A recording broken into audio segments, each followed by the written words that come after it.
We have a special award. Dr. James Tidwell was chairman of the journalism department for many years, and he was the individual who got me involved in IJEA, and he was a wonderful teacher. I had classes from him, and he passed away recently. And on his behalf, IJEA named one of our awards that's given to advisors, the James A. Tidwell Award for Excellence in Scholastic Media Education. And Jason is going to talk about this. Jason.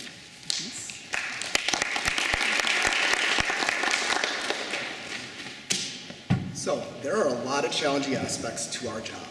Deadlines, teenage drama, censorship, the month of April. Today, I could add one more to that list, putting into words how much Janet Levin deserves the James A. Tidwell Scholastic Journalism Teacher of the Year Award. How do I, in one page, double space, sum up all that Janet has meant to me and all the other Corey kids, as we Hersey journalism alums call ourselves, not to mention all the advisors she's mentored along the way. I'm lucky enough to fit into both of those categories, and I can tell you that no one has had a bigger influence on my life as a journalist, an advisor, or as a person than Janet Levin. In addition to teaching us journalism at the highest level possible, Janet teaches her students even more valuable skills than that. First and foremost, how doing the right thing isn't always the same thing as doing the easy or the popular thing. There is no greater friend of the First Amendment than Janet Levin, and it's not humanly possible to walk out of her program without loving Mary Beth Tinker or cringing at the mere mention of the word Hazelwood. She fights for her students and their rights, earning their undying loyalty because she puts their interests ahead of her own, time and time again. Need proof of that loyalty? At last week's IHSA Journalism Sectional, one of the judges was one of Janet's former editors from more than 30 years ago, who served as a judge simply because Janet asked. Sorry to date you, Janet, but that kind of loyalty doesn't come around very often, unless you're Janet Levin. She has a virtual army of alumni who either are hardworking journalists, even harder working journalism advisors, or simply successful professionals in any walk of life who learned everything they know about communication, teamwork, and responsibility from Janet. Any of them would drop everything to help Janet in any way. If for no other reason, then we can only hope to pay back 1/10 of the debt we owe her for what she has done for us. It is truly my pleasure and honor to introduce this year's James A. Tidwell Scholastic Journalism Teacher of the Year, Janet Levin.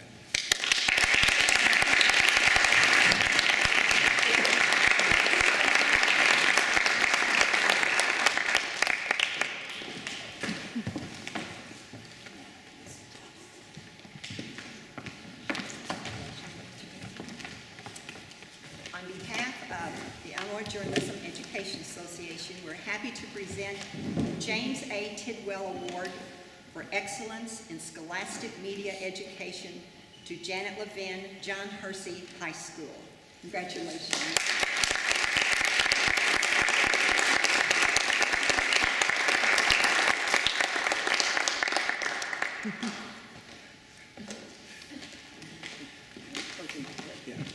And I say, Janet, please. Thank you. Jason's going to come up. Around this way? Get to you close. Is that good? Okay. Well, I want to start by saying how excited I am to win this award. I'm thrilled that this award gets me to speak to advisors. What a cool thing. This award being named after James Tidwell is really special to me. Because it carries his name. I enjoyed working with him on lots and lots of committees for years, and we're both founding members of the IJEA, which I think is 28 years old now, I'm not positive, but it's kind of old, like me. Just so you know, I've been a newspaper advisor for 34 years, and that's been my entire career. And I hope today that I can inspire you to continue in this most rewarding but often challenging career, and I just have a little bit of advice to give you. First of all, I want to talk about my journey to where I got to my current career.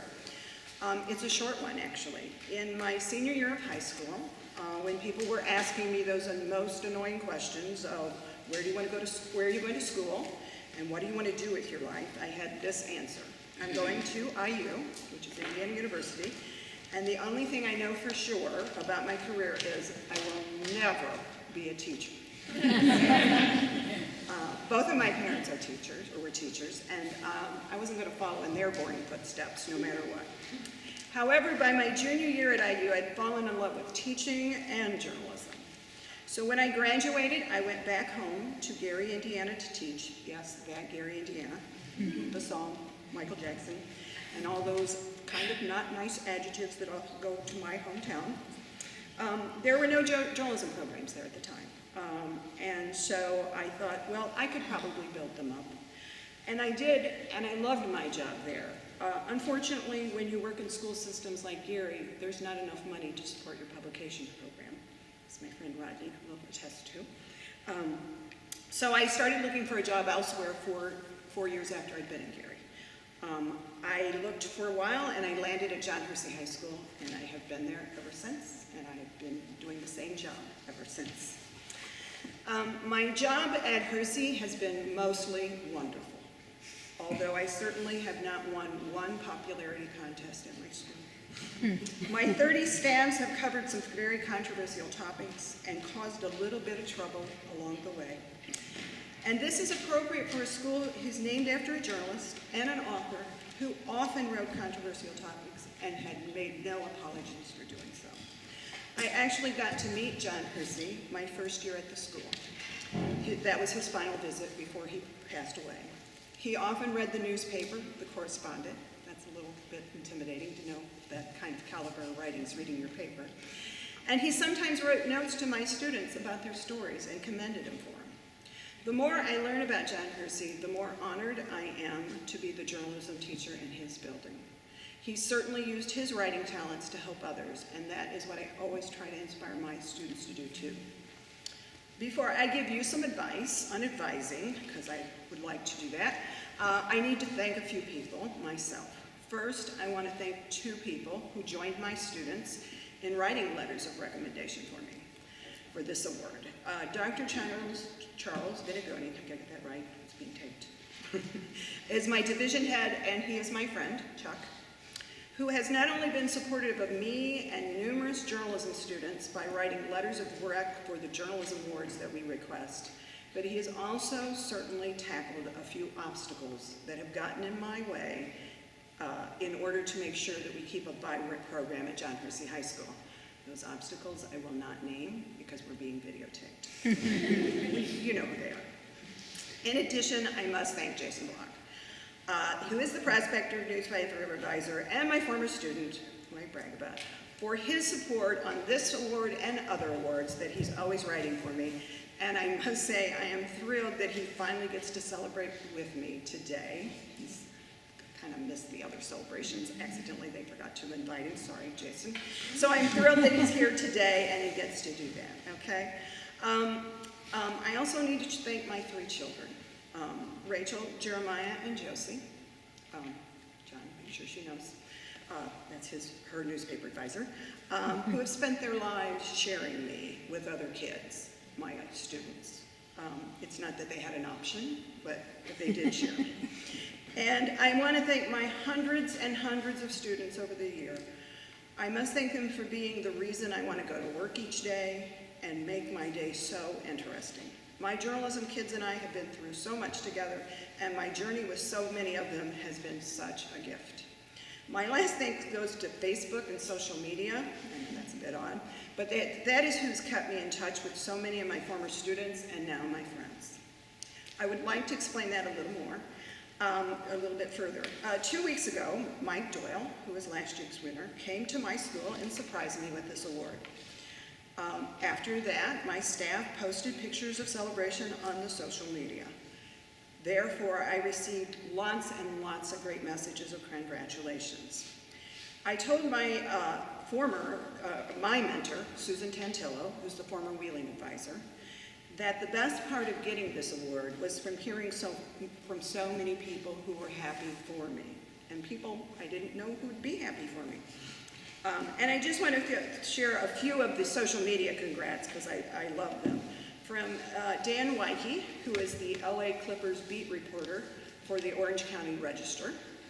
In the middle of his tweets for what Doc Rivers is planning to do for that night's game comes this tweet. My former high school journalism teacher winning award named after my former journalism professor. Congrats, Janet. And he had retweeted all of the pictures. And I was so excited because it got retweeted by a bunch of people and liked, and I didn't know why everybody in California cared, but I was From a Facebook post, congratulations from the woman who never let me forget how to spell congratulations. And that a lot is 2 words, not 1. I will never forget those 2 things. That comes from Mary Rodino, my editor-in-chief in 1984, who works in Evanston schools with my friend Rodney Lowe, who I've worked with for over 30 years, who is also from Gary, Indiana. It's a small world. Okay, I do want to give you some advice today. I'm an advisor after all, and through 34 years, I've learned a thing or two. First of all, take your kids or students to national conventions. I've been to, I think, 36 now. Go with them, learn with them, bond with them, and wear yourself out.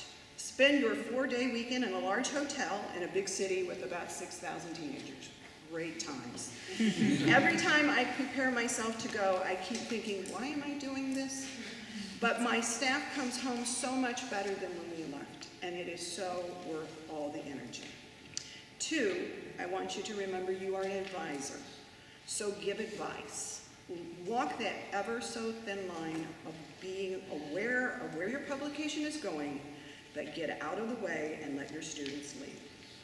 I like to do that kind of advising through stalking my staff's Wikispace. That's the website where we keep all our stories in progress, so I can kind of check and kind of act like I didn't check. And then through questions, not demands. And I just want to give you an example, a few examples how this works. Questions. Who decided this story is going in over this one, and how is that decision made? Who is allowing this page to go to the printer looking like this? Who is okaying this quote going in that attacks a coach, a teacher, administrator, or someone else who's an adult? Did you go get their side of the story first? No. Do you think that's good journalism? Is that what I taught you? Who is going to clean the grammar up on this page before it goes to the press? Are you willing to put your name on it as is? Why would you want to publish that student quote? Do you want all the work you put into this story to go to this, the attention to go to this kid who makes an inappropriate remark? Will I allow that to go in the paper? Certainly. I don't believe in censorship. Are you ready to defend your decision to put this in? And for the really controversial stories, I always ask this question. Did you tell your parents that you're writing this story? Friday's going to be a real tough day for you.